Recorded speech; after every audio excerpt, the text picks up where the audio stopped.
خدتوا الانسبكشن والبركشن. هنكمل دلوقتي بقى الفالديشن والاوسكالتيشن. اول حاجه هو السؤال اصلا بيجي ازاي؟ الدكتور هيسالك في ايه؟ اما يقول لك بالبيت الشيست او اوسكالتيت الشيست. المهم فيه هو الاوسكالتيشن. الاوسكالتيشن مهم جدا، لازم تدخل الامتحان وانت مذاكر الاوسكالتيشن والشيست. انما البالبيشن تقريبا كده من لحد السنه اللي فاتت ما حدش كاتب قوي ان هو اتسال في البالبيشن، عشان كده احنا هنحفظه دلوقتي مع بعض بحيث ما نضيعش وقت فيه في المذاكره. مهم جدا ايه؟ الاوسكالتيشن. بعد كده بقى الحاله اللي هتدخل الامتحان ايه؟ الحاله اللي هتجيلكوا حاله برونكيال ازمه. دي اللي بتجيبوا كل مره، بس ممكن الدكتور يقول لك بالبيت الشيست او اوسكالتيت الشيست على حاله نورمال عادي. يبقى حاله برونكيال ازمه هي اللي بتنزل لكم كل سنه. خلاص احنا هنشتغل دلوقتي والنهارده على حاله برونكيال ازمه. نيجي بقى احنا عاوزين نحط اساس للحاله واساس للفحص قبل ما نبدا التكنيك بتاعنا. اول حاجه اساس الحاله، احنا عندنا حاله ايه؟ حاله برونكيال ازمه. عاوزاكم تبقوا عارفين عنها ان برونكيال ازمه ده المرض ده بيكون ريكارنت، يعني بيجي في شكل ريكارنت اتاكس، يعني العيان اللي هيجي لكم عادي ممكن يكون نورمال ان بتوين الاتاكس. دي اول حاجه. تاني حاجه المرض ده لما بيجي بيكون بايلاترال، بيأثر على الناحيتين زي بعض. وقت الاتاك بيحصل برونكوسباز. يبقى ايه اللي بيحصل وقت الاتاك؟ برونكوسباز. البرونكال هتضيق، الايرواي هيضيق. هل معنى كده الهواء هيدخل بسهوله؟ الاخبار الهواء اللي داخل ايه؟ هيقل. يبقى ديمينش اير انتري. الاير انتري اللي هو دخول الهواء هيقل. دلوقتي حصل برونكوسباز، الايرواي اضيق، الهواء اللي داخل قل. طب الهواء اللي خارج عارف يدخل بسهوله اصلا؟ الهواء اللي دخل قل واللي خرج، واللي دخل مش عارف يخرج. يبقى الهواء اللي دخل قل واللي خرج مش عارف يخرج. ازاي؟ احنا دلوقتي مع الاكسبيريشن المفروض ادي كده الايرواي نورمال، المفروض مع الاكسبيريشن الايرواي بيضيق. طيب دلوقتي احنا اصلا حاله برونكيال ازمه، قلنا الايرواي ضيق. طيب دي فوق دي وقت الاكسبيريشن يضيق وهو اصلا ضيق، يبقى يحصل ايه؟ الاكسبيريشن هيطول، هيبقى يخرج بصعوبه. يبقى ايه اللي هيحصل في الاكسبيريشن؟ برولونجد اكسبيريشن. طيب حتى كمان لدرجه ان هو ممكن يعمل صوت لانه هو خارج في ايرواي ضيق. ده هناخده بعدين. يبقى ده كده الاساس اللي عاوزين تدخلوا بيه التكنيك وانتوا عارفين الحاله كده. حاله برونكيال ازمه عاوزين نعرف عنها هو بشكل ريكارنت. الحاله اللي هتجيلنا ممكن تكون ان بتوين الاتاكس. بعد كده المرض ده بيكون بايلاترال. بعد كده المهم اللي هو بيحصل برونكوسباز. برونكوسباز فالهواء اللي داخل قل، ديمينش ذا اير انتري، واللي دخل مش عارف يخرج، يبقى برولونجد اكسبيريشن. ده كده الاساس عن الحاله الثانيه. نيجي للاساس الفحص. شيست اكزامينيشن يبقى خلاص على طول نفحص الشيست من قدام من الجنب ومن ورا. شيست اكزامينيشن نفحصه ايه؟ تيجي على بالك كده، يجي في بالك كده على طول من قدام والجنب ومن ورا. تاني حاجه بالمقارنه، زي ما هنفحص يمين هنفحص الشمال. يعني احنا قدام هنفحص يمين يبقى على طول قصادها الشمال، بالجنب هنفحص اليمين يبقى على طول قصادها الشمال، من ورا هنفحص يمين يبقى على طول شمال. قواعد الفحص من قدام من الجنب من ورا، بعد كده يمين وشمال. بعد كده قدام بقى هنقارن يمين وشمال على ايه؟ هنحط السماعه على ايه او هنفحص على ايه؟ اللي هي اماكن الشيست، الاريا. ايه الاماكن بقى؟ اول حاجه من قدام. من قدام عندنا قسمناها 3 اماكن. هنا ميموري اللي هو على البريست، ميموري، سوبرا ميموري، انفرا ميموري. يبقى اماكن الشيست 3 من قدام، سوبرا ميموري، ميموري، انفرا ميموري. وكل ده هنوضح لكم على الحاله الاماكن ديت موجوده بالظبط فين. يبقى كده الاماكن من قدام ده ميموري، يبقى فوقها سوبرا ميموري، تحتها انفرا ميموري. بعد كده من الجنب قسمناها ل2، ابر ولور. اللي في الجنب اللي هو الاكزيلا يبقى ابر اكزيلاري ولور اكزيلاري. بعد كده من ورا قسمناها على حسب الاسكابولا. من قدام قسمناها على حسب البريست، انما من ورا قسمناها على حسب الاسكابولا. يبقى فوق سوبرا سكابولار، في النص انتر سكابولار، بعد كده من تحت انفرا سكابولار. وكل دوت هنوضح على الحاله ايه الاماكن بالظبط ونحط ايدينا عليها ازاي هنسمع. يبقى تاني نراجع قواعد الفحص. قواعد الفحص ايه؟ نفحص الشيست من قدام ومن الجنب ومن ورا. نفحص الشيست يمين وشمال مقارنه. من قدام اللي هي 3 اماكن، سوبرا ميموري، ميموري، انفرا ميموري. من الجنب 2، ابر ولور. ابر اكسيلاري، لور اكسيلاري. من ورا سوبرا سكابولار، انتر سكابولار، انفرا سكابولار. كده خلاص خلصنا كده الاساسيات بتاعت الحاله بتاعتنا واساسيات الفحص. كده ان شاء الله دي هتبقى سهله وبسيطه بالنسبه لنا. نخش بقى على التكنيك بتاعنا. اول حاجه هناخدها هو البالبيشن، زي ما احنا متفقين الدكتور يقول لك بالبيت الشيست، قلت لكم دوت يعني يعتبر السنه اللي فاتت محدش كتير قوي اتسال فيه، فهنحفظه بقى دلوقتي ما نضيعش وقت فيه. ايه السكيما بتاعتنا بتاعت البالبيشن؟ 5 تي. اول تي تراكيه، تندرنس، احفظوا معايا وانتوا قاعدين بتتفرجوا على الفيديو اللي عادي. تراكيه، تندرنس، تي في اف، تزهيقه، تي تزهيقه، تي تمدد. تزهيقه يعني ايه؟ تزهيقه اللي هي الويزي، الويزي اللي هي الرمقاي. بس احنا دلوقتي في البالبيشن بنتكلم في الاحساس، حط ايدينا ونحسها. هناخد دلوقتي ازاي؟ بالبابل، لا تاني اوضح لكم الحته دي اكتر يعني. ولو تي في اف برضه يعني لا لسه بقول لكم احفظوا مصدق. هنبدا من اول دي، تزهيقه. تي تزهيقه، تي تمدد. تزهيقه بقى اللي هي ايه؟ بالبابل رمقاي. تمدد اللي هو اكسبانشن. هناخد دلوقتي كل حاجه بالتفصيل، بنحفظ دلوقتي بس العناوين. اول حاجه تي تراكيه، تي تندرنس، تي في اف، تي تزهيقه اللي هي بالبابل رمقاي، تي تمدد اللي هو اكسبانشن. كده خلاص كررتوهم؟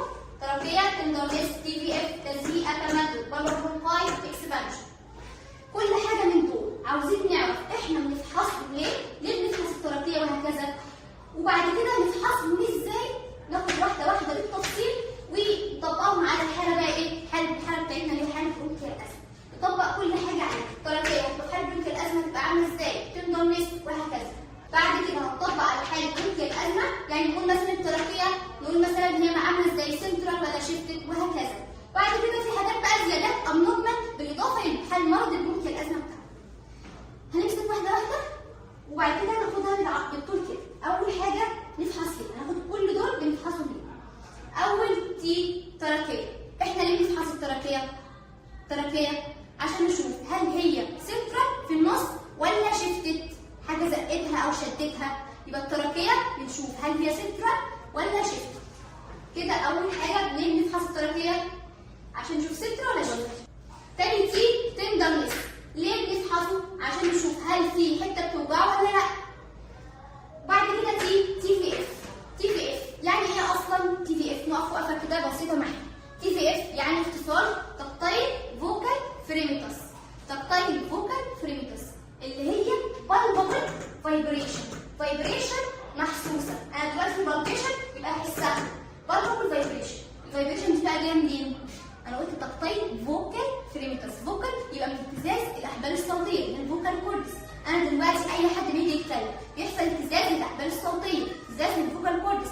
الفايبريشن ديت طالما الايروي مفتوح هتتنقل له، يبقى بتتنقل من اللارنكس عند الفوكال كوردس بعد كده تحت للتراكيه. الفايبريشن ديت تتنقل لللنج، تتنقل للشيست وول، احط ايدي احسها. يبقى البالبول فايبريشن اللي هي نتيجه الفايبريشن الفوكال كوردس اتنقلت عن طريق الايروي من التراكيه لللنج للشيست وول، احط ايدي احسها. بالبول فايبريشن. الفايبريشن ديت اللي هو العيان هيتكلم هنخليه يقول 4 بالبول احط ايدي احسها. يبقى انا عاوز افحص التي في اف اللي هو التقطيع الفوكال فريميتاس اللي هي بالبول فايبريشن. عاوز افحص عشان العيان يقول 4 عاوز اشوف هل احس الاثنين زي بعض ولا في ناحيه الفايبريشن كانت اعلى من الثانيه. طبعا بحسها دلوقتي، بحس تحت ايدي في ناحيه اكتر من الثانيه ولا لا، ولا الاثنين زي بعض. يبقى تي في اف بفحصه عشان اشوف هل العين يقول 4 انا حاسس الاثنين زي بعض ولا في ناحيه اعلى من الثانيه. كده تراكيه، تندرنس، تي في اف. نيجي بقى للتزهيق. التزهيق بفحص ليه؟ يعني ايه اصلا تزهيقه؟ قلنا اللي هي بالبابل رونكاي ديت اللي هي الويزي. هتصل كده الام ايه؟ بتقول لك لو كانت الويزي ديت تقول لك ده صدره بيزيق يا دكتور، بيزيق يعني في تزهيقه. اللي التزهيقه اللي هي الويزي هي رونكاي. بس التزهيقه ديت المفروض بسمعها، بس امتى بقى احسها؟ ان هي كانت عاليه قوي لدرجه اني حسيتها، لدرجه اني حطيت ايدي حسيت ان في تزهيقه تحت ايدي. يبقى التزهيقه بالبابل رونكاي. رونكاي ديت اللي هي الويزي. بحط ايدي بفحص علشان احط ايدي اشوف هل في ويزي ولا لا، في رونكاي تحت ايدي ولا لا، في تزهيقه في صدره ولا لا. بعد كده التمدد بقى. التمدد يعني اصلا يعني ايه شيست اللي هو بعد كده التمدد اللي هو شيست اكسبانجن. اكسبانجن. الطبيعي لما ناخد نفس بيحصل شيست اكسبانجن، مساحه الصدر بتوسع، بيحصل شيست اكسبانجن. بس يبقى انا بفحص عشان اشوف نقول يعني خد نفس بيحصل شيست اكسبانجن ولا لا. بس كده يبقى احنا كده عرفنا كل حاجه من دول بفحصها ازاي. نرجع تاني التكنيك تراكيه، نرجع تاني السكيما تراكيه، تندرنس، تي في اف، تسييقه. تمام كده عرفنا كل حاجه من دول بنفحصها ليه. نيجي بقى نفحصها ازاي. وكل دول هيبان على الحلقه. بس نحط كده الاساس بتاعنا. اول حاجه هنفحص التراكيه ازاي. ادي احنا التراكيه اعملوا كده معانا، واللي قاعد برضه في البيت يعمل معانا. اول حاجه التراكيه احنا عندنا في السوبرا ستينر ايه؟ من ايدي كده بصباعي ده احط ايدي في النص، احس الاقي ايه؟ قابلتني التراكيه. احط ايدي ابص الاقي التراكيه في النص. بعد كده اول حاجه قبل ايدي في الجنب كده اول حاجه هتقابلني هي ستيرنوماستويد مصل. ادي كده في النص اهي دي التراكيه. بعد كده اول حاجه هتقابلني هي ايه؟ ستيرنوماستويد مصل. هبص الاحظ ان في جاب بين الستيرنوماستويد وبين التراكيه. يبقى الاحظ ان في جاب بين التراكيه وبين الستيرنوماستويد. ادي ده فرضا ان ده كده. لو التراكيه في النص المفروض الجاب اللي هنا قد الجاب اللي هنا بالظبط. ادي في النص تراكيه وبعد كده ستيرنوماستويد يمين ستيرنوماستويد شمال. لو التراكيه في النص يبقى الجاب اليمين قد الجاب الشمال. طب لو التراكيه بقى حصل لها شيفتد، تراكيه شيفت، فبقى حسيت ان بقى في جاب ايه؟ بقى في جاب اوسع من التاني، صح؟ بس هي دي الفكره. يبقى احنا الفكره بتاعت الفحص ان احنا بنحط الاول تراكيه، بعد كده نحط ايدينا في الجاب اليمين والجاب الشمال، الاثنين زي بعض يبقى التراكيه سنترال. طيب لو التراكيه شيفتد احط ايدي الاول على التراكيه، بعد كده احط ايدي يمين احط ايدي شمال. الاحظ ان ايدي دخلت في جاب اكتر من الثانيه، معنى كده ان الجاب في جاب اوسع من الثانيه. كده اول حاجه معانا التراكيه، عرفنا بنفحصها ازاي. كل دوت هيبان اكتر على الحاله لما نقعد الحاله، وبعد كده نشوف التراكيه سنترال ولا شيفت. طيب بس في شرط مهم جدا واحنا بنفحص التراكيه، ان لازم نكون مثبتين راس العيان. طبعا لو العيان اتحرك راسه التراكيه بتتحرك معاه، يبقى لازم نكون مثبتين راس الطفل. اثبت ايدي، اثبت راسه بايدي وافحص بايد، اثبت راسه بايد وافحص بالايد الثانيه. تمام؟ طبعا لو طفل صغير هعرف اثبت راسه؟ ده مستحيل. ده لو ثبت حطيت ايدي على راسه وجبت اي حد يحط ايده ويمسكه مش هعرف. عشان كده التست دوت التراكيه ما نفحصوش على العيال الصغيره. طبعا هو البيبي طبعا مش هيجيلكوا اصلا حد صغير خالص، او لو جالكوا اعرفوا ان انتوا مش بتحافظوا التراكيه عليه. ماشي؟ يبقى التراكيه ديت مش هنفحصها لو الطفل صغير خالص. خلاص يبقى الشرط الاساسي بتاعنا ان احنا نحط ايدينا على راس العيان وبعد كده نفحص بالايد الثانيه. كده خلصنا من اول حاجه اللي هي التراكيه. خش بقى على التندرنس. احنا قلنا عايزين نشوف في حاجه بتوجعها ولا لا. هنعرف ازاي؟ هنحط ايدينا على الاماكن دي كلها. نحط ايدينا على الاماكن. هنحط ايدينا على الاماكن دي كلها، من قدام من الجنب من ورا، ونقارن يمين بشمال، ونحط ايدينا على الاريا اللي هي ايه بقى؟ سوبرا ميموري، انفرا ميموري، ابر اكسلري، لور اكسلري، بعد كده سوبرا سكابولار، انتر سكابولار، انفرا سكابولار. بعد كده التندرنس هتحفظ ازاي؟ التندرنس احنا قلنا عايزين نشوف في حاجه بتوجعه ولا لا، فهنعمل ايه بقى؟ هنحط ايدينا على الاماكن دي كلها اللي احنا قلنا عليها في الاول، اللي هو من قدام سوبرا ميموري، انفرا ميموري، من الجنب ابر اكسلري، لور اكسلري، من ورا سوبرا سكابولار، انتر سكابولار، انفرا سكابولار. احط ايدي على الاماكن دي كلها، بس شرط مهم عيني على وش العيان. انا عايزه اشوف حاجه بتوجعه ولا لا، يبقى لازم عيني على وشه عشان اشوف. اول كده لما يحس حاجه بتوجعه الاحظ ان حاجه بتوجعه. تمام؟ يبقى كده التندرنس عيني على وش العيان واحط ايدي على الاماكن دي كلها. بعد كده التي في اف. احنا قلنا التي في اف اللي هو ايه؟ بالبابل فايبريشن. فايبريشن دي اللي هو خلي العيان يقول 4 4. يبقى نفحصها ازاي؟ زي التندرنس بالظبط. احط ايدي على الاماكن دي كلها، بس اخلي العيان او الطفل يقول 4 4. بص انا قلت لكم اخلي العيان او الطفل. طبعا لو الطفل اصلا مش بيعرف يقرا او الطفل صغير خالص هيقول 4 4؟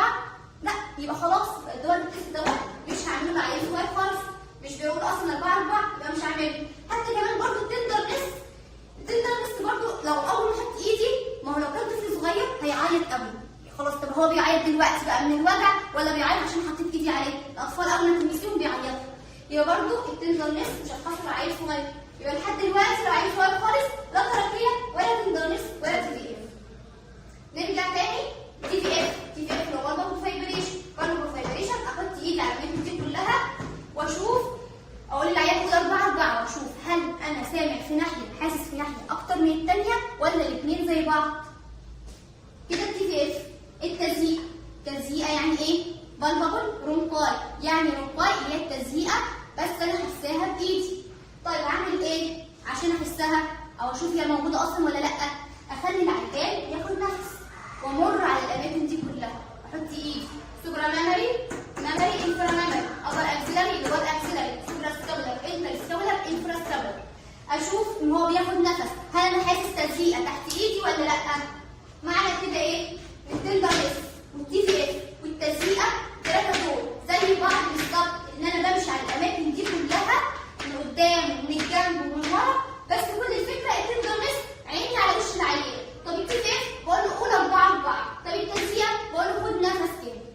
بس كده. فاضل لنا الاكسبانشن. الاكسبانشن ده هتحفظه ازاي؟ شيست اكسبانشن. انا قلت لكم يعني ايه شيست اكسبانشن؟ يعني بقول للعيان خد نفس، المفروض مساحه الصدر بتوسع، بيحصل معايا اكسبانشن للشيست.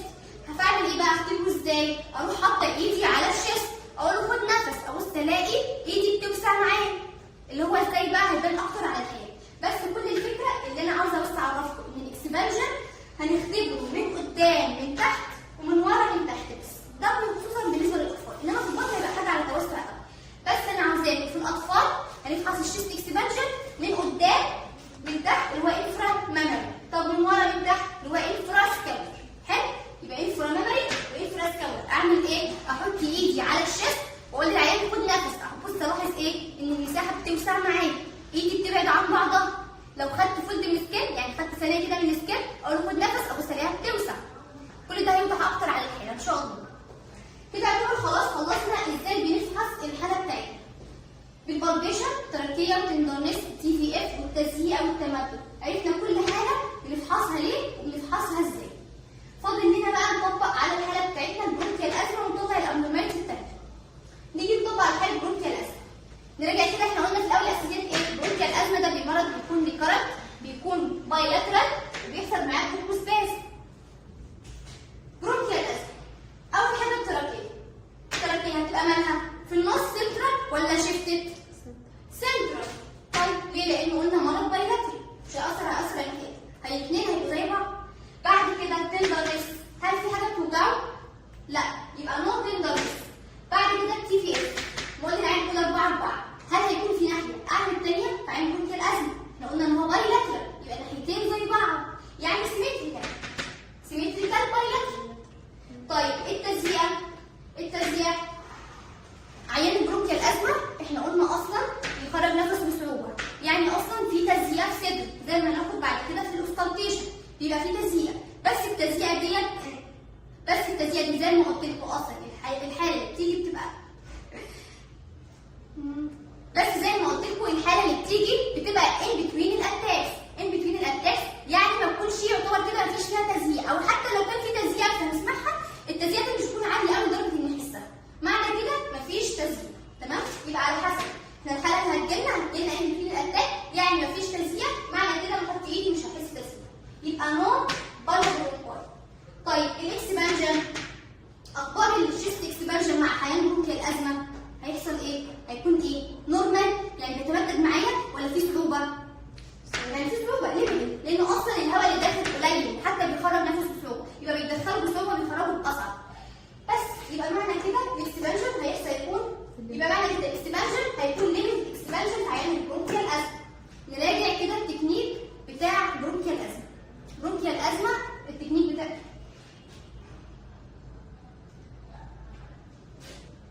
اسمها ايه؟ سكيما ولا اسمها ايه؟ نراجع السكيما. نراجع كده بقى السكيما والكومنت بتاع برونكيال ازمه. دخلت على حاله برونكيال ازمه، الدكتور قال لك ضربت الشيست.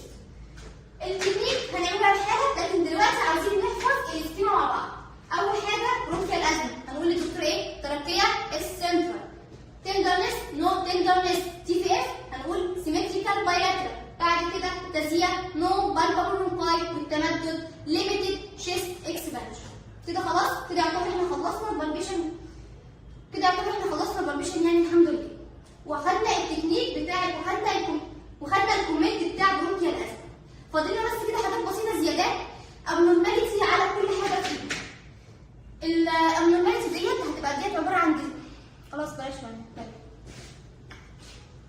لو حاجة عايز انا كنت اقول لكم يعني الديزيز يعني هتقلبكم كده، فهناخدها يعني. خلاص الاسكالتيشن يعني؟ لا نيجي بقى على الابنورمال بتاع كل الاسكيما دي كلها بتاع 5 سي. اول حاجه التراكيه، احنا قلنا النورمال يكون ايه؟ سنترال. طب ايه الابنورمال؟ انها شيفت. طب شيفت ازاي؟ حاجه شدتها او حاجه زقتها، حاجه شدتها في فايبروزيس او كولابس ممكن اقفلها فشدت ايه؟ شدت التراكيه. طيب او حاجه زقتها الناحيه الثانيه زي في حاله ايه؟ بلورال ريفيوجن، في فلويد بين طبقتين البلورال بس كان سيفير قوي لدرجه ان هو زق التراكيه الناحيه الثانيه.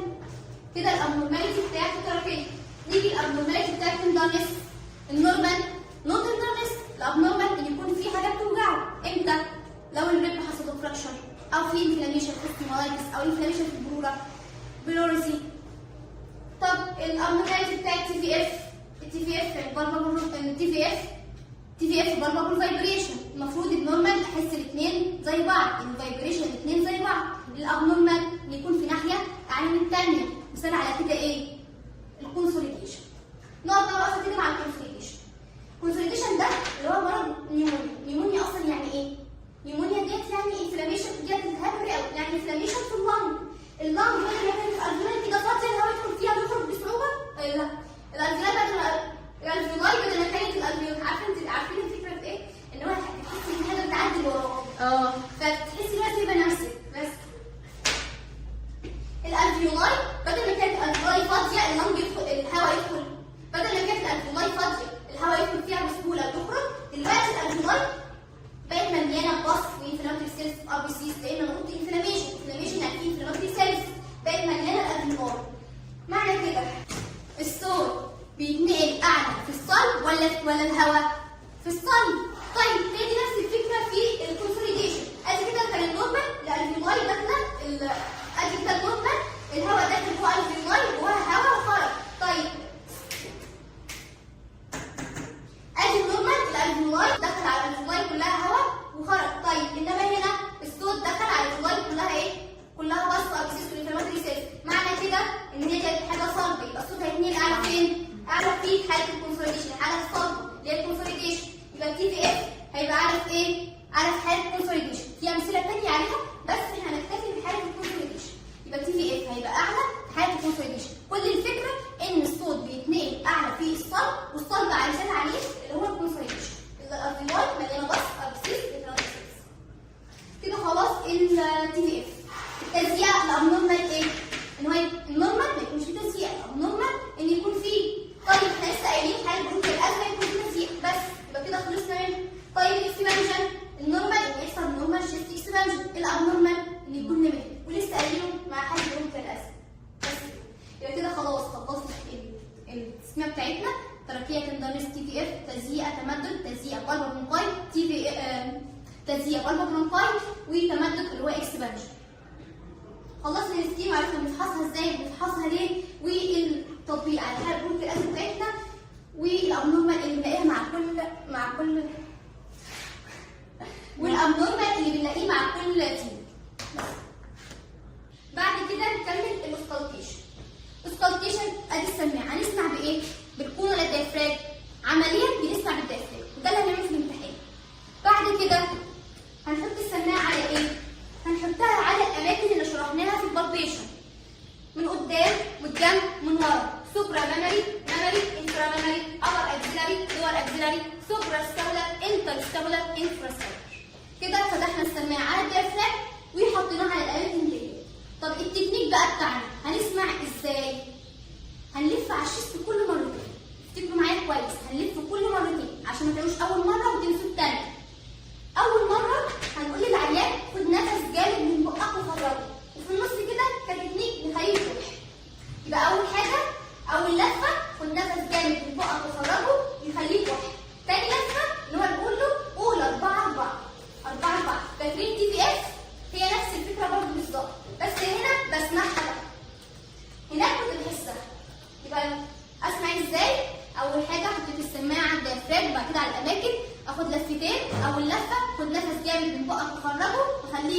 تاني لفه اللي هو اولى 4 4.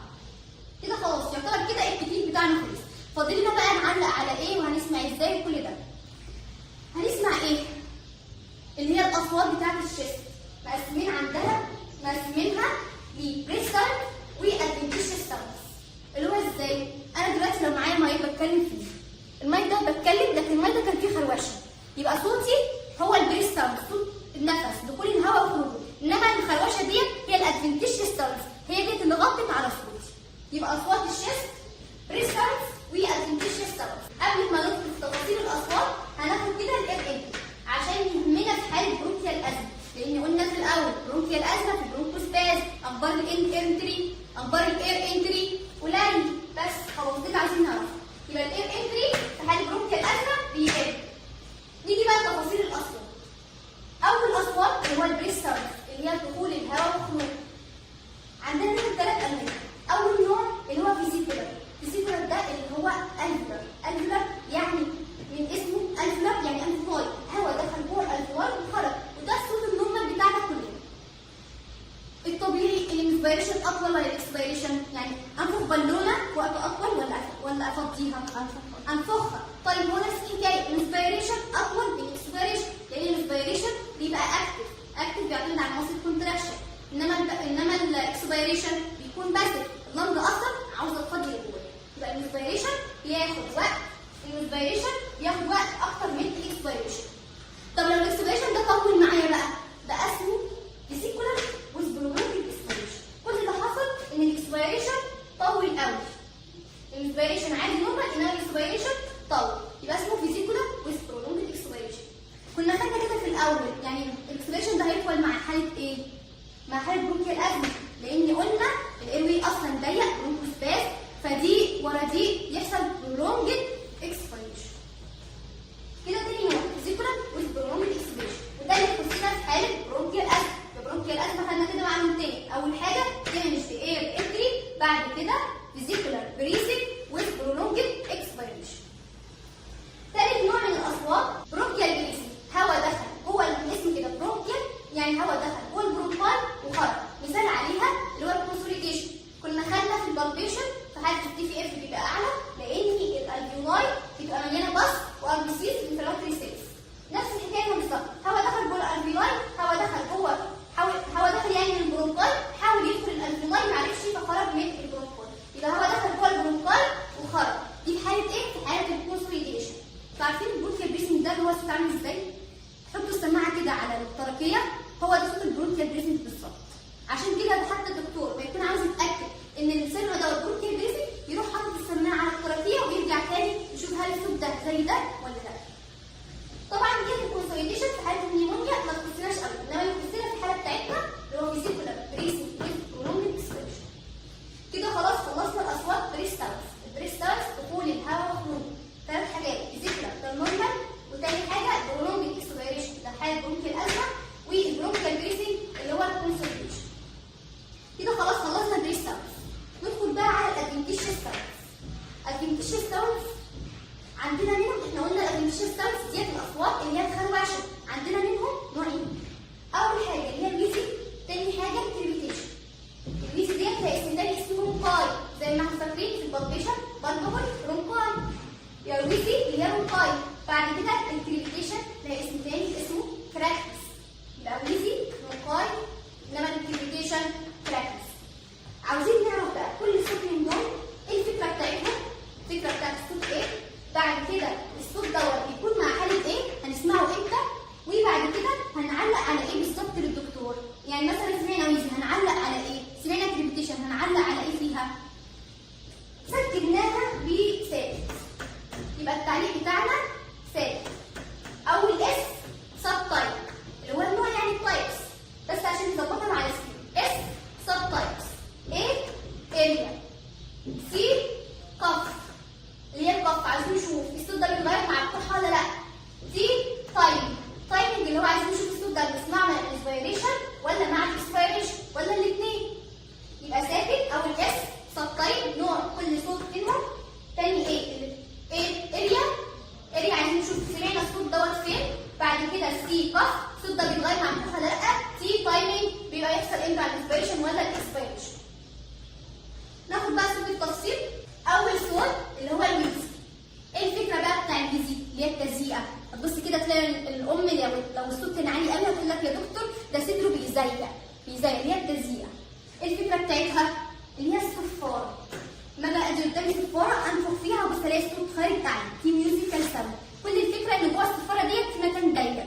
نطبق الكلام ده على النقطه بتاعتنا ان دلوقتي الهواء خرج من ايروي ضيق، يبقى الهواء خرج من ايروي ضيق. مثال على كده ايه؟ ايه الايروي اللي ضيق عندنا؟ برونكيال ازمه.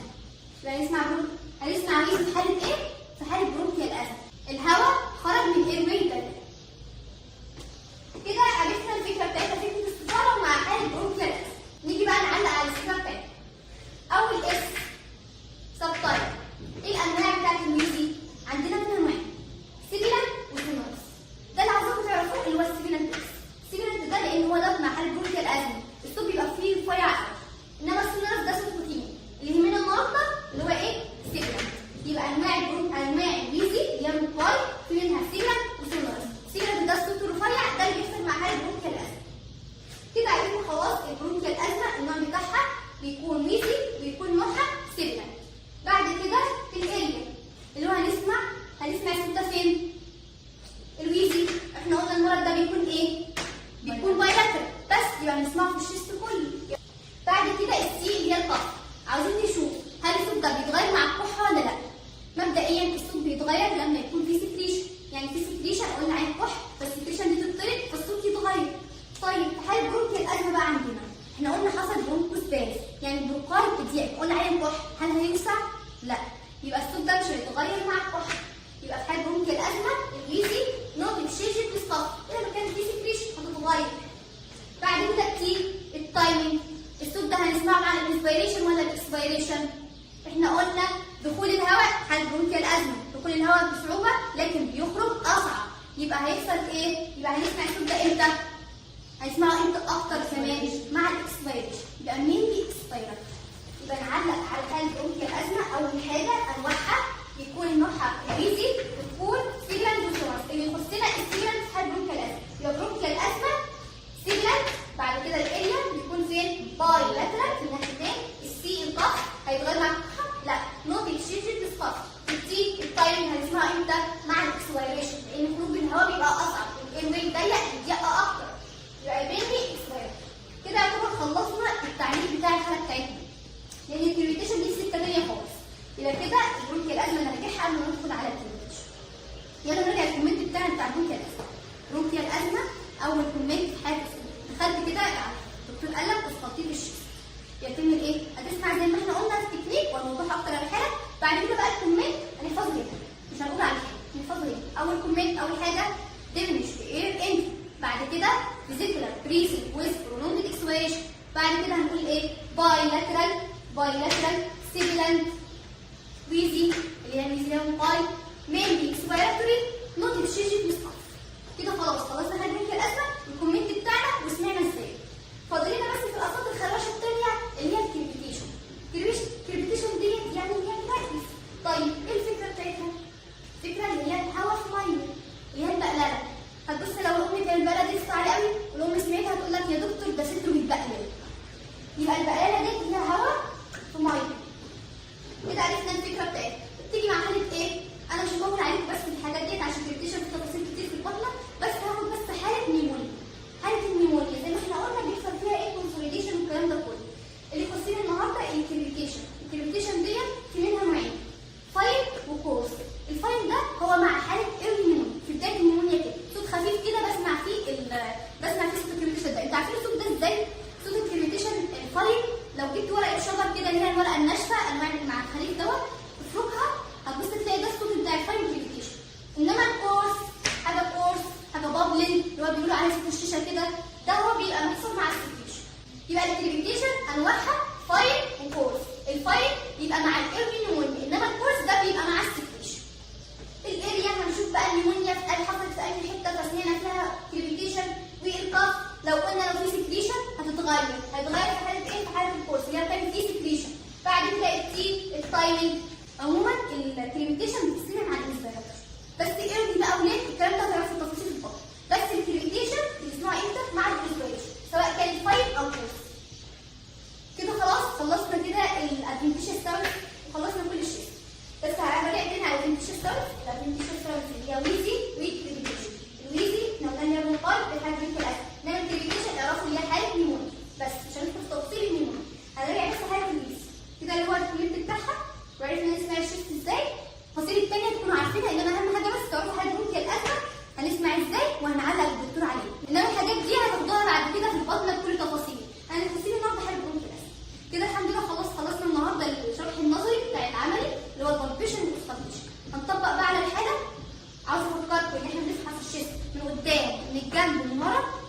شمال نفحص اللي هي نمر على كل الاريا دي كلها وهنبين اكتر على الحاجه. خلاص خلصنا.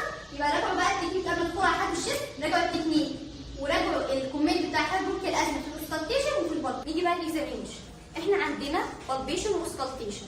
زي ما الدكتوره هاجر قالت لكم ان الحاله ديت مش حاله برونكيال ازمه، بس هي زي برونكيال ازمه ان المرض ده بيكون بايلاترال وبيحصل اوبستراكشن للايرواي. اول حاجه البالبيشن. طبعا قواعد الفحص لازم تكون واقف على يمين العيان، وبعد كده البالبيشن هنحط ايدينا عليه، يبقى لازم نتاكد ان ايدينا تكون دافيه عشان احنا في الشتاء كمان. اول حاجه بقى البالبيشن السكيما، يلا قولوا معايا كده: تراكيه، تندرنس، تي في اف، تزييقه، تمدد. تزييقه اللي هي بالبا برونكاي، وتمدد اللي هو اكسبانشن. اول حاجه معانا التراكيه، والتراكيه لازم نفحصها والعيان قاعد. التراكيه نفحصها والعيان قاعد. اول حاجه قلنا ايه؟ نحط ايدينا على راسه ونثبتها بحيث راسه تكون في النص. وبعد كده في السوبرا ستيرنال اريا اول حاجه بايدينا الشمال على راس العيان وايدينا اليمين اللي بنفحص بيها. اول حاجه نحسها ايه؟ التراكيه. نحس ايدينا كده في السوبرا ستيرنال اريا هي دي. اول حاجه التراكيه في النص، وبعد كده في ستيرنوماستيد يمين وستيرنوماستيد شمال. هي مش واضحه قوي على العيان، بس كل واحد كده يحط على نفسه يحاول يشوف. ادي كده التراكيه في النص، بعد كده ادخل ايدي في الجاب يمين والجاب شمال. كده ايه؟ ادي تراكيه في النص، الجاب اليمين الجاب الشمال. ايدي دخلت الاثنين زي بعض، الجاب اليمين زي ما دخلت في الجاب الشمال، كده معناها التراكيه سنترا. نراجع تاني البالبيشن. اول حاجه تراكيه، تندرنس، تي في اف، تزييقه، تمدد. احنا خلاص فحصنا التراكيه والعيان قام. بعد كده الاربعه دول هنمشي حسب القاعده اللي احنا قلنا عليها في الفحص. بنفحص الشيست من قدام ومن الجنب ومن ورا. بس احنا دلوقتي عشان ما نقعدش العيان ونرقده تاني هنخلص الاول. هو العيان راقد من قدام ومن الجنب اللي احنا شايفينه، ادي قدام وادي الجنب، لكن ورا احنا مش شايفينه. بعد كده نروح مقعدينه ونفحص من ورا كل الاربعه دول تاني. اول حاجه خلصنا التراكيه. تاني حاجه تاني تندرنس. احنا قلنا عاوزين لا بس كده ماشي. بس قبل اهي بصي هو كده هيشرب لنا عادي. طيب ماشي. قبل ما نخش بقى على التندرنس والباقي هعرفكم بس الاماكن اللي احنا قلنا عليها. احنا عندنا من قدام ومن الجنب. ايه الاماكن من قدام؟ قسمناها 3: سوبرا مامري ومامري وانفرا مامري. مامري ليه؟ عشان في منطقه البريست، يبقى ديت منطقه المامري، فوقها هيكون سوبرا مامري، تحتها انفرا مامري. بعد كده اللي من الجنب قسمناها لاثنين: ابر اكزيلاري ولور اكزيلاري. ابر ولور. دي كده اول حاجه الاريا. بعد كده هحط ايدي بقى على الاريا ازاي؟ ادي كده احنا قلنا ديت السوبرا مامري. اتجاه ايدي هيبقى عامل ازاي؟ اتجاه ايدي كده لفوق. بعد كده المامري هيبقى اتجاه ايدي ازاي؟ كده عليه هوريزونتال. يبقى كده سوبرا مامري، حاطه ايدي باينه ايدي هنا من اول بعد الاسترنم كده، ادي كده سوبرا مامري لفوق. بعد كده المامري كده. بعد كده انفرا مامري اتجاه ايدي لتحت. يبقى سوبرا مامري انفرا مامري، سوبرا مامري انفرا مامري. طيب نيجي للابزيلر. الابزيلر قسمناها ابر ولور. ادي الابر هيبقى اتجاهها كده هوريزونتال بره، واللور كده. يبقى الاثنين دول هوريزونتال، ابر اكسلري لور اكسلري. يبقى نراجع تاني: سوبرا مامري انفرا مامري، ابر اكسلري لور اكسلري. كده عرفنا نحط ايدينا على الاماكن ازاي. عاوزين بقى نعرف اما نحط ايدينا هنقارن ازاي. كده سوبرا مامري، اروح عوجه ايدي الناحيه الثانيه بالظبط كده زيها وافحص سوبرا مامري. يبقى سوبرا مامري ايدي كده على طول، احط ايدي اعكس الاتجاه، احط كده مامري، اعكس ايدي، ما اعملش كده وكده، لا اعكس ايدي، اعكس الاتجاه. انفرا مامري حلو. يبقى سوبرا مامري انفرا مامري. نيجي بقى للابزيلري. ادي ابر اكزيلري، اروح لفه الناحيه الثانيه على طول، ابر لور. بص عكست ايدي ازاي كده، ما افحصش كده، اعكس ايدي.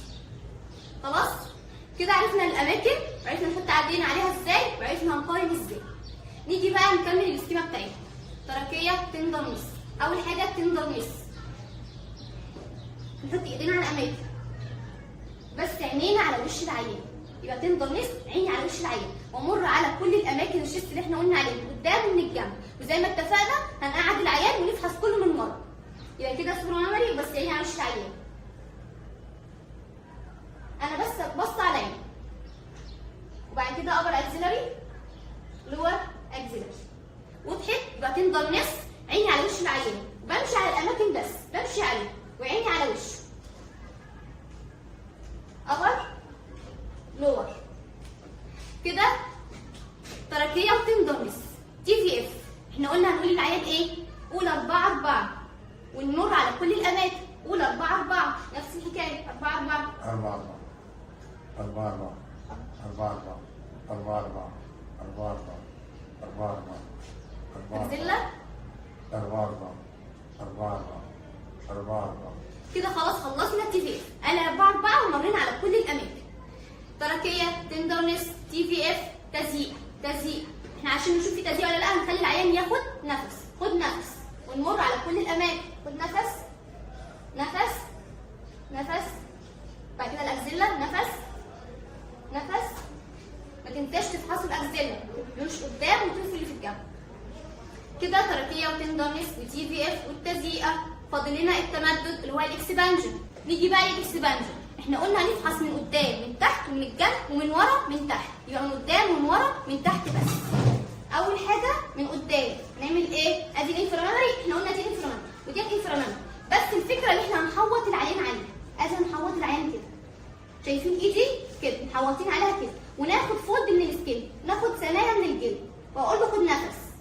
المفروض الطبيعي ان هي هتفتح. اول ما اقول له خد نفس المفروض تفتح معايا كده. هو دلوقتي اقول له خد نفس ما بيفتحش. يبقى كده عنده ايه؟ ليميتد اكسبانجن. اقول له خد نفس ما بيفتحش معايا. يبقى كده نو اكسبانجن او ليميتد اكسبانجن. كده خلاص خلصنا البالبيشن من قدام. تراكيه تندرنس تي في اف والتزييقه والتمدد. نراجع مع بعض تاني اللي احنا قلنا عليه. اول حاجه الاماكن قلنا سوبرا ميموري وميموري انفرا ميموري. ادي ايدي كده سوبرا ميموري ميموري انفرا ميموري. بعد كده ابر اكسلري واللور اكسلري. اهم حاجه بس تحط ايديكوا صح لان بعد كده التراكيه خلاص خلصنا منها. التندرنس هنعين على وش العيان. طب التي في اف هنخلي العيان يقول 4 4. طب التزييقه هنخلي العيان ياخد نفس. نفس التكنيك بس الفكره في هنقول للعيان ايه او ايه الامر اللي هنديه للعيان.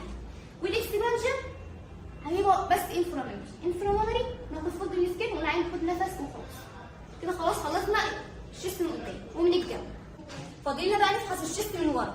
احنا فحصنا من قدام ومن الجنب زي ما عملنا قدام الاول. قلنا ايه الاريا وبعد كده نحط ايدينا عليها ازاي ونقارن ازاي وبعد كده نكمل فحص. برضو نفس الحكايه. احنا عندنا الاريا ادي ديت اللي هي السكابولا مجازا يعني. ديت عضله ديت عظمه السكابولا. بعد كده يبقى فوقها سوبرا سكابولا. في النص دي سكابولا والناحيه قصادها الناحيه الثانيه سكابولا. يبقى في النص انتر سكابولا. في تحت انفرا سكابولا. ادي السكابولا اهي. يبقى تحتها هنا كده المنطقه ديت انفرا سكابولا. يبقى سوبرا سكابولا انتر سكابولا انفرا سكابولا. هنحط ايدينا بقى ازاي؟ زي ما عملنا من قدام هنعمل من ورا. ايدينا بالعرض كده ادي سوبرا سكابولا اهي. ايدينا نحط ايدينا كده وبس ايه مش متمكنه قوي كده سوبرا سكابولا. الناحيه الثانيه اروح عوجه ايدي كده سوبرا سكابولا. بحط ايدي كده واعوجها الناحيه الثانيه كده انتر سكابولا. ايدي بقى فين؟ بالطول. انتر سكابولا انتر سكابولا. انفرا سكابولا هعوج ايدي كده انفرا سكابولا. يبقى انفرا سكابولا بايدي كده بعد كده الناحيه الثانيه كده. تمام؟ يبقى سوبرا سكابولا انتر سكابولا انفرا سكابولا. وضحت؟ كده خلاص هنكمل بقى الفحص بتاعنا. تندرنس طرفيه خلاص من قدام وخلصنا مفيش من ورا. بعد كده تندرنس تي في اف تزييقه وتمدد. تندرنس المفروض من قدام كانت عينينا على وش العيان لكن انا دلوقتي مش عينيا مش على وشه. يبقى اقول له ايه؟ لو في حاجه بتوجعك قول لي. ماشي؟ حاجه بتوجعك؟ لا. كده خلاص خلصنا التندرنس.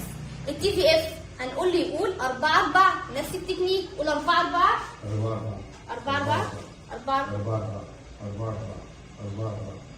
4. يبقى خلصنا من التي في اف. التزييقه اقول له خد نفس. خد نفس نفس خرجه نفس نفس نفس خرجه نفس. تندرنس تي في اف تزييق نفس التكنيك. فاضل لنا الاكسبانشن. احنا قلنا من قدام هنفحصها من تحت بس انفرا ميموري. من ورا هنفحصها برده من تحت بس. انفراسكابولار نفس الحكايه، هاخد فولد من السكين عند الانفراسكابولار واقول له خد نفس.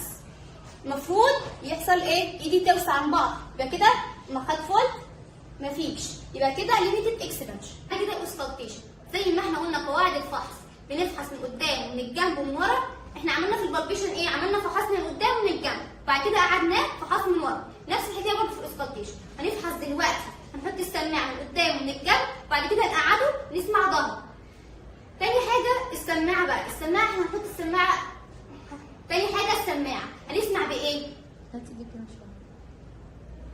تاني حاجه السماعه هنسمع بايه؟ بالكون ولا الديافراجم؟ احنا قلنا بالديافراجم، خلاص يبقى احط الديافراجم. نحطها على ايه؟ الاريا اللي احنا شرحناها في البالبيشن، سوبرا مامري، مامري، انفرا مامري، ابر اكسيلاري، لور اكسيلاري. بس الفكره هنا نحط السماعه فين بالظبط؟ زي ما احنا اتعودنا نحط ايدينا كده، السماعه هنحطها في الميد كلافيكولار لاين. هنا بس الكلافيكل مش باينه، بس مجازا نحطها كده في النص، يعني ناحيه النبل كده، في الخط ده كده، نفس الناحيه الثانيه. يبقى اول حاجه نحط ايه؟ سوبرا مامري ونسمع. بس المهم ايه؟ احنا قلنا في الاول قواعد الفحص بتاعه الشيست، نفحص الشيست كله مرتين. اول مره نقول للعيان خد نفس جامد من بقك وخرجه ونخليه يكح في النص. تاني مره هنخليه يقول 4 يبقى احنا بنلف على الشيست كله مرتين. اول مره خد نفس جامد وبعد كده نخليه في النص يكح. تاني مره هنقول يقول 4. فنيجي اول مره خد نفس جامد، نفس جامد، نفس نفس نفس. طب كح كح. هو المفروض هو يكح نقول له ادي وشك الناحيه الثانيه وكح. بعد كده الاكزيلا ابر، نفس نفس جامد من بقك. طب كح طيب. بس كده خلصنا اول لفه. اللفه الثانيه نقول للعيان ايه؟ قول 4. قول 4. 4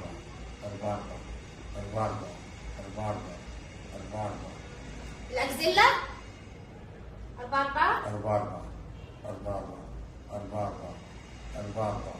بس كده احنا لفينا على الشيست من قدام ومن الجنب، لفينا عليه مرتين. اول مره خد نفس جامد من بقك وخرجه ونخليه يكح. تاني مره قول 4. كده خلاص من قدام ومن الجنب. فاضل لنا من ورا هنقعد العيان زي ما قلت لكم. احنا في الامتحان برضه بنعمل نفس التكنيك. في الاول بنميل العيان نفحص من قدام ومن الجنب، بعد كده نقعده نفحص من ورا، كله مره واحده. اسكالتيشن وباين. احنا كده فحصنا الشيست من قدام ومن الجنب، فاضل لنا من ورا. اول حاجه احنا قلنا نسمع بايه؟ هنسمع بالديافراجم. خلاص خلصناها قدام. نيجي بقى من ورا هنسمع ازاي؟ هنسمع على اماكن ايه الاول؟ خدنا في البالبيشن الاماكن، ادي قلناها، ادي ديت السوبرا سكابولار مجازا، وانتر سكابولار، وانفرا سكابولار. ادي الاستابولا اهي، المثلث ده سوبرا انتر انفرا. احنا اتعودنا في البالبيشن نحط ايدينا ازاي. نيجي بقى في الاسكالتيشن نحط السماعه فيه. ادي كده، ادي السوبرا سكابولار المثلث ده كده مجازا. نعمل ايه؟ نحط السماعه يمين وشمال. انتر سكابولار الخط ده في اي حته سواء فوق او تحت، المهم انتر سكابولار يمين وشمال. بعد كده الانفرا، ادي المنطقه دي بنعمل ايه؟ يمين وشمال. كده الاماكن نحط فين؟ ادي السوبرا سكابولار اهي، انتر سكابولار، انفرا سكابولار.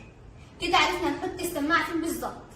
نيجي للتكنيك، قلنا نلف على الشيست كله مرتين. اول مره نقول له خد نفس جامد من بقك، وتاني مره نقول له قول 4. اول مره خد نفس جامد من بقك وخرجه، نفس جامد، نفس نفس. اروح امثلها كده اقول له ايه؟ كاني سمعت صوتي يعني. اقول له ايه؟ طب كح. بعد كده اسمع تاني.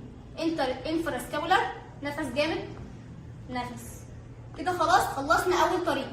اول طريقه سوبرا، نفس جامد، نفس جامد، نفس جامد. طب كح. كده اول حاجه. تاني مره قول 4.